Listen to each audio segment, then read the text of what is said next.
Como lo estamos haciendo semana tras semana, cada domingo, estamos analizando un verso bíblico y, como dijimos hace algunos días, estamos tratando, sabiendo que no es fácil analizar un verso bíblico fuera de su contexto, y no fuera de su contexto, sino aislado, sin romper el pensamiento del autor y sin torcer el significado del verso. Lo estamos analizando palabra por palabra. En esta noche vamos a analizar el verso 23 del capítulo 3 de la carta del apóstol San Pablo a los romanos. Este verso bíblico que vamos a analizar, lo vamos a hacer palabra por palabra, analizándolo y confirmándolo con otros versos y pasajes bíblicos que tenemos reservado para este estudio. Esto más que un mensaje es un estudio bíblico de cómo estudiar los textos bíblicos solo, sin romper el pensamiento del autor.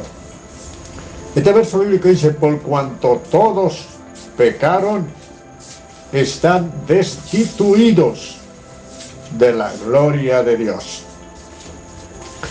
El apóstol Pablo continúa el gran tema de esta carta o epístola, que comienza en el verso 17 del capítulo 1, donde dice: porque el evangelio se predica, el evangelio de la justicia se predica por fe y para fe, como está escrito: mas el justo por la fe vivirá. Ahí comienza este gran mensaje y continúa en el verso 21 del capítulo 3, donde el apóstol dice allí que aparte de la ley, Dios manifiesta su justicia por medio de la fe en Jesucristo. Ya que en el verso 20 de ese capítulo 3, el apóstol dice que por las obras de la ley ningún ser humano será justificado delante de Dios. Ahora Dios manifiesta su justicia, su verdadera justicia. La ley no puede justificar al pecador, simplemente porque el pecador ha quebrantado la ley y la ley no puede justificarlo. Ahora, cuando Dios manifiesta su verdadera justicia, entonces sí, el hombre puede ser justificado por medio de la fe en Jesucristo. En los versos anteriores, o los capítulos anteriores a este, el apóstol Pablo presenta toda la culpabilidad del pecado en el ser humano. En primer lugar, acusa a los gentiles. Capítulo 1 y verso 21 dice allí que los gentiles, después de haber conocido a Dios, no le glorificaron como a Dios, ni le dieron gracia, sino que se envanecieron en sus pensamientos y su necio corazón fue entenebrecido. A los judíos también le dice algo parecido en el capítulo 2, versos 23 y 24.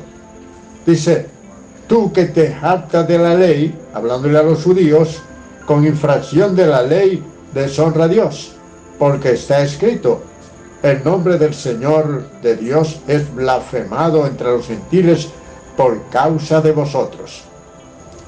Ya en el versículo 9, el apóstol de ese capítulo 3, el apóstol dice: ¿somos nosotros mejores que ellos? Refiriéndose entre judíos y gentiles. En ninguna manera, porque ya hemos acusado a los judíos y a gentiles que todos están bajo pecado. En el verso 19 de ese mismo capítulo 3, el apóstol Pablo vuelve a hablar sobre este tema. ¿Y qué dice allí? Lo dice bien claramente. Dice allí: porque sabemos que lo que la ley dice, lo dice para los que están bajo la ley, para que toda boca se cierre y todo el mundo quede bajo el juicio de Dios. El apóstol refuerza su argumento citando el Salmo 14, verso 1 al 3. Dice el necio en su corazón: no hay Dios, se han corrompido y hacen obras abominables. Dice: no hay ni siquiera uno, no hay justo ni aun uno, no hay quien entienda, no hay quien busque a Dios. Dice: todos se hicieron inútiles, no hay quien haga lo bueno, no hay ni siquiera uno. Pero más adelante el apóstol vuelve a mencionar el mismo tema.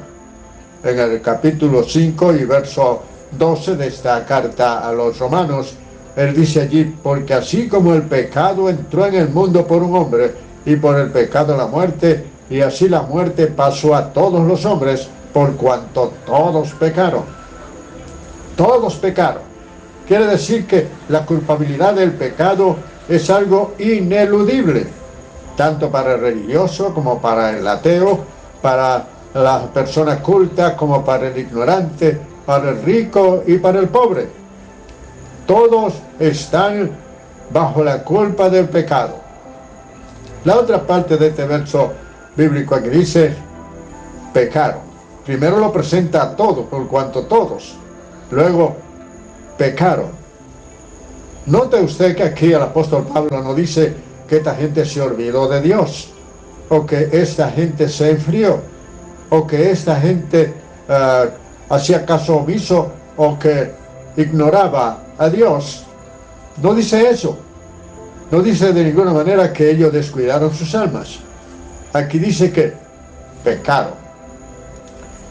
Y el hecho de que todos hayan pecado, todos, indica que todos han infringido la ley de Dios. Lo dice la primera carta del apóstol Juan, capítulo 3 y verso 4. Ahí habla claramente y dice: por cuanto todos pecaron. Dice: todos pecaron infringiendo la ley, porque pecado es la infracción de la ley.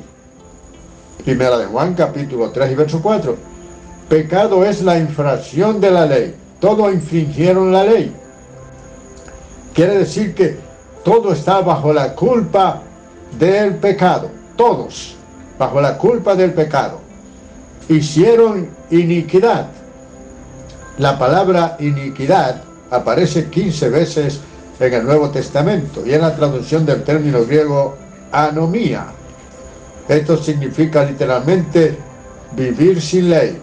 Quiere decir que ellos se condujeron, ellos traspasaron el límite del bien e hicieron lo malo.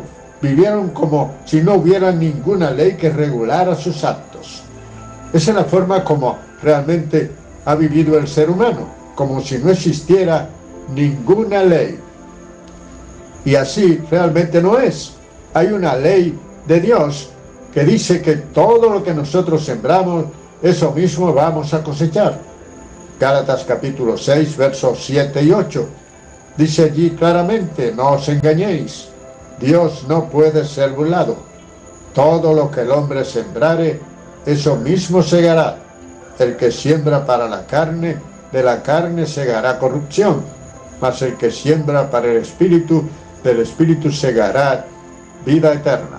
De manera que aquí estamos sembrando, pero no estamos sin ley. Pero mucha gente vive como lo que se dice en el argot popular, como el chivo sin ley. Pero todo vamos a cosechar.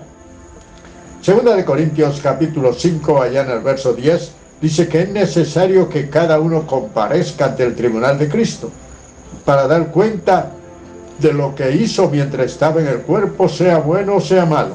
Y en el capítulo 2, verso 6 de la carta a los romanos, el apóstol Pablo dice: porque él pagará cada uno conforme a sus obras. O sea que lo que nosotros estamos haciendo ahora, si andamos como sin ley, a bien teniendo una ley.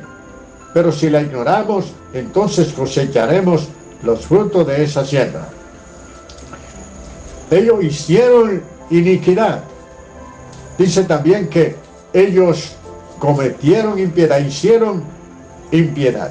La palabra iniquidad aparece allá en el capítulo 1 y verso 18 del libro de los Hechos. Hablando el apóstol Pedro de Judas, dice, y él, con el precio de su iniquidad, fue y cayendo, compró un campo, y cayendo de cabeza, se abrió por la mitad y se desparramaron sus entrañas. Dice aquí, que vivió como que no tenía ley, hizo iniquidad porque entregó a su maestro. La otra palabra es, hicieron impiedad. La palabra impiedad, esta palabra viene del término asebeía, que ocurre 6 veces en el Nuevo Testamento.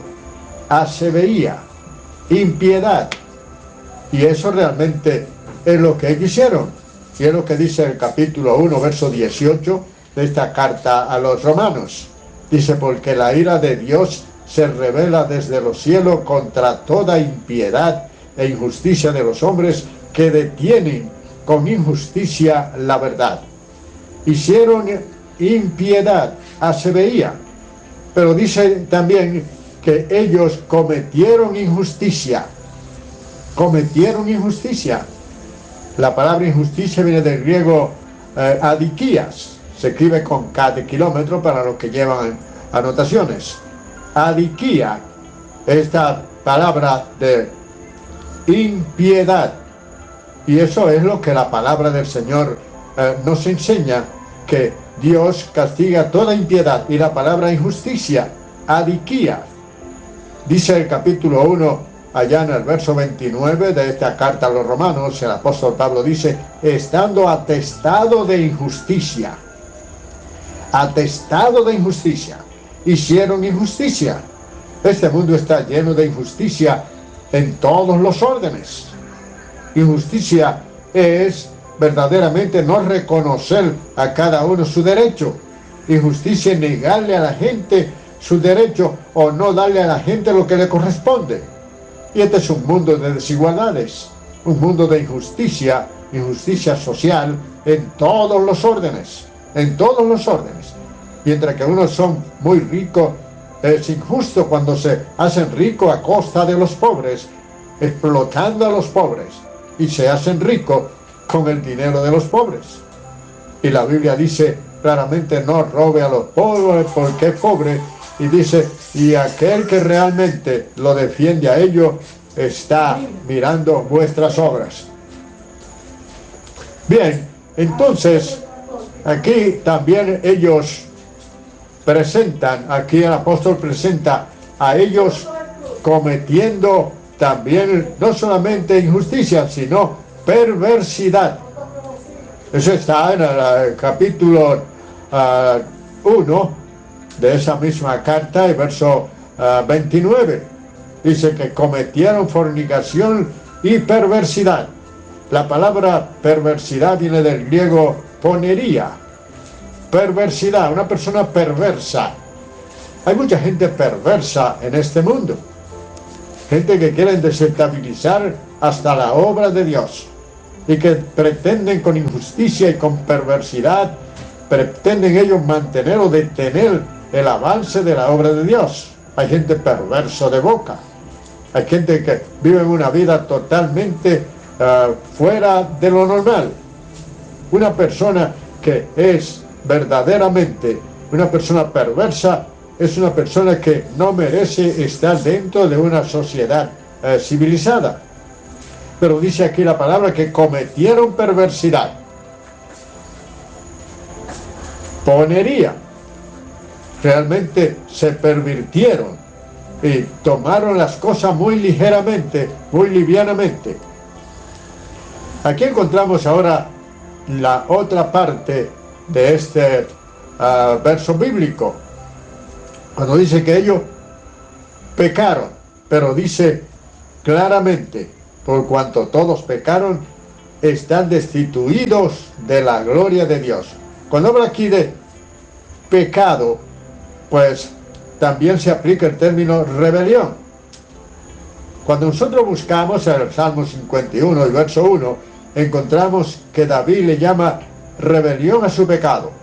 Él dice allí, Señor, según la multitud de tus piedades, borra mis rebeliones.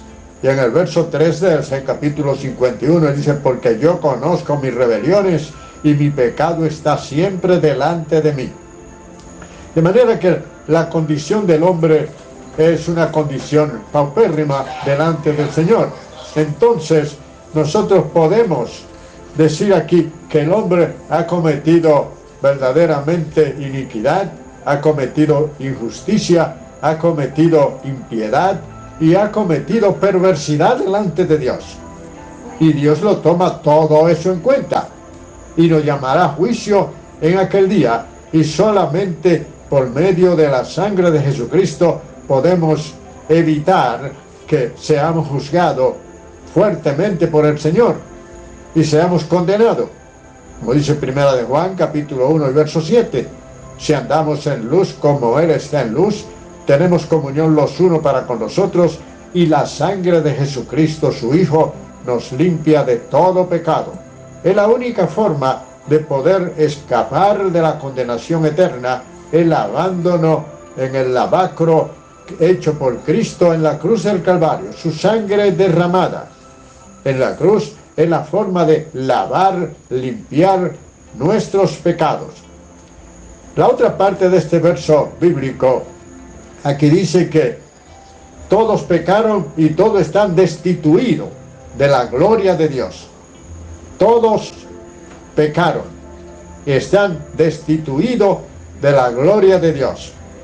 Entendemos que, como decía el doctor, el gran teólogo y de quien yo más he aprendido, Irán Al-Mirudis, él decía que aquí está la traducción que hay aquí de destituido, no es la más correcta, que sea más correcta decir que carecen de la gloria de Dios.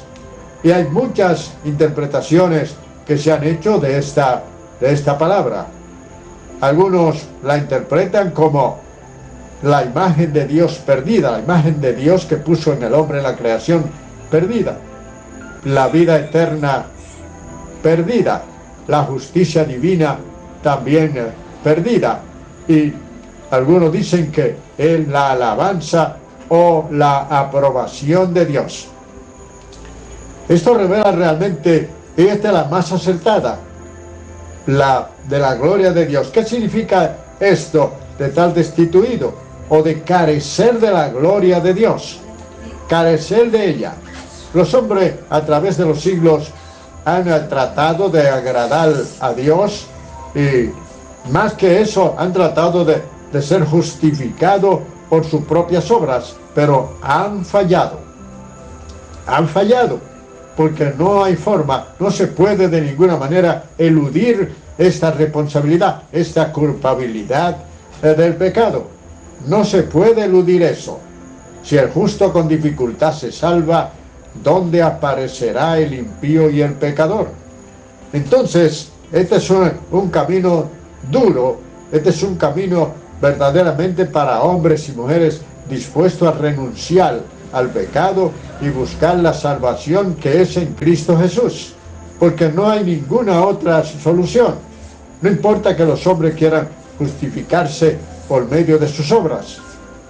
Dice el capítulo 1, el verso 20 de esta epístola a los romanos, dice ahí claramente que por las obras de la ley ningún ser humano será justificado delante de Dios. Ninguno. Por cuanto todos pecaron, están destituidos de la gloria de Dios. Todos estábamos destituidos, pero nos hemos reconciliado con Dios, lo que hemos creído en su evangelio glorioso, como dice el apóstol San Pablo allá en el capítulo 1, verso 16 de esta carta a los romanos. Porque no me avergüenzo del evangelio, porque es poder de Dios para salvación a todo aquel que cree, al judío primeramente y también al griego. Aquí el griego representa a todos los gentiles. El que no cree en el evangelio se pierde irremisiblemente. Eso no lo digo yo, lo dice la sagrada palabra del Señor, el mismo Cristo hablando. Evangelio según San Marcos, capítulo 16 y verso 16. Y por todo el mundo y predicad el evangelio a toda criatura. El que creyere y fuere bautizado será salvo, mas el que no creyere será condenado. Entonces, todo el que está bajo el pecado está bajo condenación. ¿Y qué remedio se presenta? Ya en la parte final de esta conversación con ustedes, ¿qué remedio presenta el apóstol Pablo aquí para esta situación? El verso siguiente, estamos analizando el verso 23 del capítulo 3. El verso 24 y 25, ahí está la solución del mal que vive el hombre, de la culpabilidad del pecado. Dice, mas siendo justificado gratuitamente por su gracia, mediante la redención que es en Cristo Jesús, a quien Dios puso como propiciación por medio de la fe en su sangre, habiendo pasado por alto los pecados pasados. Ahí está el remedio para esa enfermedad. Ahí está. Porque hemos sido justificados gratuitamente por su gracia mediante la redención. La palabra redención viene del griego apolutrosis. Se escribe así mismo, apolutrosis. Y esta palabra lo que significa es el pago completo de una deuda, lo que se pagaba por un prisionero de guerra para ponerlo en libertad. Nosotros somos prisioneros de guerra en la guerra que hemos tenido contra Dios a través del pecado. Pero Jesucristo vino para pagar el precio y ponernos en libertad. Cuando Él estaba en la cruz, su penúltima palabra que Él dijo, San Juan capítulo 19, verso 30, fue consumado es.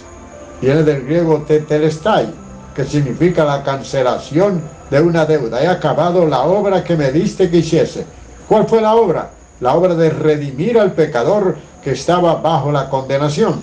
Por cuanto todos pecaron, están destituidos o carecen de la gloria de Dios. Dios le bendiga ricamente, son mis deseos y oración.